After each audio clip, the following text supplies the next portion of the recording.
Hello guys, in this tutorial you will learn how you can save or export your team or workload in Wrike to Excel or Microsoft Excel. So let us guide you through this. Alright guys, so you will need to navigate to your account on Wrike and click into Workload here on the left hand side. You can also click into these three dots to open it in a new tab.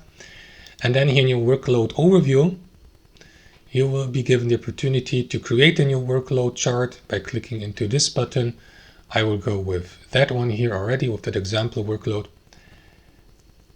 And then guys, you will see the overview of your workload, for example, with the users, the projects, all active tasks, and so on and so forth. So if you would like to save it on your device and later open it via Excel, you may do that by clicking into these three dots here, and select export workload to Excel. You can also share it by clicking into this button and then enter the recipient's email address here or user here on Wrike to share the workload chart with the given user. So that's option number 2.